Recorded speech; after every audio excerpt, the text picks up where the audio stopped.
வணக்கம். இன்னைக்கு விமர்சனத்துல நாம பார்க்க போற படம் விஜய் சூர்யா அவங்க நடிப்புல வசந்த் அவரோட இயக்கத்துல வெளிவந்திருக்கிற நேருக்கு நேர். நேருக்கு நேரா? சார் எந்த காலத்துல சார் இருக்கீங்க? ஒரு நிமிஷம் கொடுங்க. வணக்கம். இன்னைக்கு விமர்சனத்துல நாம பார்க்க போற படம் சூர்யாவோட நடிப்புல விக்ரம் குமார் அவரோட இயக்கத்துல வெளிவந்திருக்கிற 24.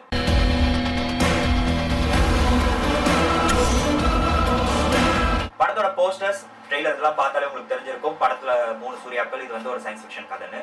இருந்தாலும் பெரிய ஸ்பாய்லர்ஸ் எதுவும் இல்லாம உங்களுக்கு இந்த படத்தோட கதையை சுருக்கி சொல்லணும்னா, ஒரு சயின்டிஸ்ட் சூர்யா அவர் காலத்துக்கு முன்னாடியும் பின்னாடியும் பயணிக்கிறதுக்காக ஒரு வாட்ச் கண்டுபிடிக்கிறாரு, ஒரு டைம் மிஷின் மாதிரி. அந்த வாட்ச் வேணும்னு வில்லன் சூர்யா அவருடைய அண்ணன் அவரை பின்தொடர்ந்து வராரு. 26 வருடங்கள் கழித்து அந்த வாட்ச் பிரசன்ட் சூர்யா கையில கிடைக்குது. பிரசன்ட் சூர்யா கையில அந்த வாட்ச் எப்படி வந்தது, அண்ணன் சூர்யாக்கு என்ன ஆச்சு, சயின்டிஸ்ட் சூர்யாக்கு என்ன ஆச்சு, இந்த வாட்சை வச்சு பிரசன்ட் சூர்யா என்ன பண்றாரு, இது மாதிரி பல கேள்விகளுக்கு காலத்துக்கு முன்னாடியும் பின்னாடியும் படம் பார்க்குற நம்மளை கூட்டிட்டு போயிட்டு ஒரு டிராவல் கொடுத்துருக்கிற படம் தான் 24. இப்ப நான் முயற்சி பண்ணிட்டு இருக்கிற மிஷின் வேலை செய்யறதுக்கு 99% வாய்ப்பே இல்லை. ஆனா ஒரு வேலை இது நடந்துச்சு இல்லையே. 24 படத்தோட பிளஸஸ்க்கு போவோம். படத்தோட மிகப்பெரிய பிளஸ் சூர்யா. ரொம்ப நாள் கழிச்சு அவருக்கு நடிக்க இந்த கதையில ஒரு நல்ல ஸ்கோப் கிடைச்சிருக்கு. அதுவும் ட்ரிபிள் ஆக்ஷன் வேற, மனுஷன் பின்னி பெடல் எடுத்திருக்காரு. அந்த வில்லனா வர ஆத்ரேயா கேரக்டர்ல சூர்யா ஒரு டிஃப்ரெண்டான நடிப்பை வெளிப்படுத்தியிருக்காரு. ஒரு 26 வருடங்களுக்கு முன்னால் இருக்கிற ஒரு ஆத்ரேயாவும் வயசானதுக்கு அப்புறம் இருக்கிற ஆத்ரேயா, அந்த 2 கேரக்டருக்கும் சூர்யா நல்ல ஒரு டிஃப்ரெண்டான டைமென்ஷன்ஸ் கொடுத்திருக்காரு. சயின்டிஸ்டா வர சூர்யாக்கு பெரிய அளவுக்கு நடிக்க ஸ்கோப் இல்லைனாலும் அவர் வர அந்த லிமிடெட் சீன்ஸ்ல ரொம்ப நல்லாவே பண்ணியிருக்காரு. பிரசண்டா வர மணி கேரக்டர் பண்ற சூர்யா அவருடைய நடிப்புல அங்கங்க அந்த செயற்கைத்தனம் வெளிப்பட்டாலும் எமோஷனல் சீன்ஸ் வரும்போது ரொம்ப நல்லாவே பெர்ஃபார்ம் பண்ணியிருக்காரு. சோ ரொம்ப நாள் கழிச்சு சூர்யாவோட நடிப்புக்கு தீனி போடுற மாதிரி இந்த ஸ்கிரிப்ட் அமைஞ்சிருக்கு. படத்தோட அடுத்த பிளஸ் என்னன்னு பாத்துட்டோம்னா ஒளிப்பதிவும் ஆர்ட் டைரக்ஷனும். ஒளிப்பதிவு படத்துக்கு ஒரு ரிச் அண்ட் கிளாசி லுக் கொடுத்திருக்கு. ரொம்ப படங்களுக்கு அப்புறம் சூர்யா இந்த 24ல பாக்குறதுக்கு நீட் அண்ட் பிரசன்டபிளா இருக்காரு. அதுவும் பிரசன்ட் சூர்யாக்கான அந்த கலர்ஃபுல் லைட்டிங்ஸ், அவருடைய காஸ்டியூம்ஸ், அதுக்கடுத்து ஆத்ரேயா அந்த சூர்யாக்கான லைட்டிங்ஸ் ஆகட்டும், அதாவது பழைய சூர்யாக்கு ஒரு எல்லோ டோன், அதுக்கப்புறம் பிரசன்ட் ஆத்ரேயா சூர்யா அவருக்கு ஒரு கிரேயிஷ் டோன் அவர் வில்லன் எஸ்டாப்ளிஷ் பண்றதுக்காக கொடுக்குற லைட்டிங்ஸ் ஆகட்டும், இது எல்லாமே ரொம்ப நல்லாவே பண்ணியிருக்காங்க. ஆர்ட் டைரக்ஷனுக்கு வரும்போது ரியலா இல்ல செட்டா அப்படின்னு தெரியாத அளவுக்கு படத்தோட ரொம்ப நல்லாவே ஜெல்லா இருக்கு. சிஜிக்கும் அதுக்கு ஒரு பெரிய கிரெடிட்ஸ் கொடுத்தாகணும். படத்தோட ஸ்டார்டிங்ல வர வீடு, அதுக்கப்புறம் சூர்யா ஒர்க் பண்ற லேப், அது நம்ம ஒரு பிசிக்ஸ் லேப், கெமிஸ்ட்ரி லேப் அது மாதிரி இல்லாம ஒரு ஹாலிவுட் லெவல்ல அந்த செட்ஸ் அமைச்சிருக்காங்க. I've come for my watch. 24 படத்துல பிளஸஸ் இருந்தாலும் படத்தோட வேகத்துக்கு இருக்கிற மிகப்பெரிய மைனஸ் என்னன்னு பார்த்தோம்னா ரொமான்டிக் ட்ராக். படத்தோட ரொமான்ஸ் சீன்ஸ் ரொம்ப உயிரோட்டம் இல்லாம இருந்தது. சூர்யா எப்பவுமே ரொமான்ஸ் சீன்ஸ்னா ரொம்ப நல்லாவே ஸ்கோர் பண்ணுவாரு. ஆனா இதுல அவருக்கு ஸ்கோர் பண்ற அளவுக்கு பெரிய சான்சஸ் இல்ல. படத்துல எப்பவுமே சமந்தா தான் லூஸ் தரமா காட்டுவாங்க. ஆனா இல்ல என்டையர் சமந்தா ஃபேமிலியே லூஸ் தரமா காட்டியிருக்காங்க.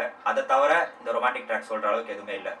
விராட் கோலி எப்பவுமே 4 6 அடிச்சுட்டு ஒரு சிங்கிள் ஓடி தோனிக்கு டஸ்ட் கொடுக்கும்போது தோனி எப்படி மொக்க போட்டு நம்மள கடுப்பேத்துவாரோ, அதே மாதிரி படம் எப்பப்பெல்லாம் பிக்கப் ஆகுதோ அப்பெல்லாம் இந்த ரொமான்டிக் சீன்ஸ் இடைச்சொல்களா படத்தோட ஃப்ளோவே குறைக்குது. அதுக்கு அடுத்த மைனஸ் என்னன்னு பார்த்துட்டோம்னா ஏஆர் ரஹ்மானோட பின்னணி இசை. பாடல்கள் 2-3 பாடல்கள் படத்தோட பார்க்கும்போது ரொம்ப நல்லா இருந்தது. அதுவும் காலம் என் காதலியோ அந்த பாட்டோட பிளேஸ்மெண்ட் ரொம்ப ஆப்டாவும் கரெக்டாவும் இருந்தது. ஆனா பின்னணி இசைன்னு வரும்போது விக்ரம் குமார் இவ்வளவு சூப்பரா யோசிச்சிருக்காரு அட அப்படின்னு நம்ம சொல்ல நினைக்கிற சீன்ஸ்ல எல்லாமே பின்னணி இசை ரொம்ப சுமாருக்கும் கீழே தான் இருந்தது. குறிப்பா அந்த இன்டர்வல் ஸ்டேஜ், அதுக்கு அடுத்து 24 படத்தோட டைட்டிலுக்கும் அந்த வாட்ச்க்கு என்ன ரிலேஷன் அப்படின்னு அந்த சூர்யா கண்டுபிடிக்கிற இடம் ஆகட்டும், அங்க எல்லாமே பின்னணி இசை தூக்கி நிறுத்தல அப்படின்னு தான் சொல்லணும். அதுக்கு அடுத்து மிகப்பெரிய 3வது மைனஸ் என்னன்னா அந்த ஆத்ரேயா கேரக்டரை இன்னும் நல்லா ப்ராப்பரா ஸ்கெட்ச் பண்ணிருக்கலாம் தான் தோணுச்சு. ஆத்ரேயா கேரக்டரோட மோட்டிவ் என்ன, எதுக்கு அவருக்கு அந்த வாட்ச் வேணும், அந்த வாட்ச் வச்சு அவர் என்னென்னலாம் பண்ணலான்னு இருந்தாரு, அந்த வாட்ச் கிடைக்காதனால அவருடைய ஸ்ட்ரகிள்ஸ் என்ன, இந்த மாதிரி விஷயங்களை இன்னும் கொஞ்சம் கிளியரா டைரக்டர் எஸ்டாப்ளிஷ் பண்ணியிருந்தா அந்த ஆத்ரேயா கேரக்டரோட நம்ம கனெக்ட் பண்ணிருக்கலாம். ஏன்னா சூர்யா ஒரு டிஃப்ரெண்டான நடிப்பை வெளிப்படுத்தினாலும் அந்த வில்லனுக்கான அந்த மெனான்சிங் அந்த ஆஸ்பெக்ட் இந்த ஆத்ரேயா கேரக்டர்ல மிஸ் ஆனதுக்கு காரணம் இதுதான் சொல்ல முடியும். ஏதோ போன்ல சிக்கன் பிரியாணி வேணும்னு ஆர்டர் பண்ணிட்டு 30 மினிட்ஸ் பிக்கப் பண்ணிக்கிறேன் அப்படின்னு சொல்ற மாதிரி திடீர்னு சூர்யா வராரு, வாட்ச் கொடு அப்படின்னு கேட்கறாரு. சோ அது எல்லாமே பாக்குறதுக்கு ஒரு உயிரோட்டம் இல்லாத மாதிரி தான் இருந்தது.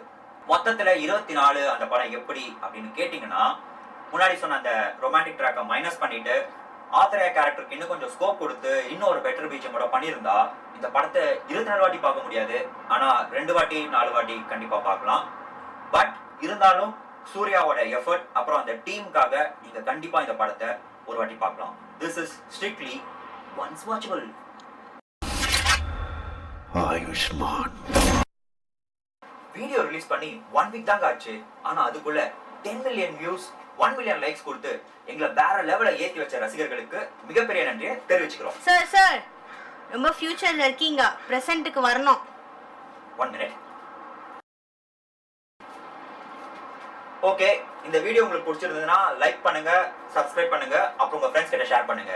ஆனா தயவு செஞ்சு கமெண்ட் செக்ஷன்ல வந்து ஆர்பிட் வாயா, பன்னிமுஞ்சி வாயா, ரஹ்மானோட இசையவே கிண்டல் பண்றியா, உனக்கு மியூசிக் பத்தி என்னடா தெரியும், சூர்யாவை ஓட்டுன மூஞ்ச வச்சிருவேன், இந்த மாதிரி கமெண்ட்ஸ் போட்டு எங்களை புண்படுத்த வேண்டாம்னு தாழ்மையுடன் கேட்டுக்கொள்கிறேன். மீண்டும் உங்களை வேறொரு படத்தோட விமர்சனத்தோட வந்து சந்திக்கிறேன். அதுவரை உங்களிடமிருந்து விடைபெறுவது கார்த்திகேயன். பாய்.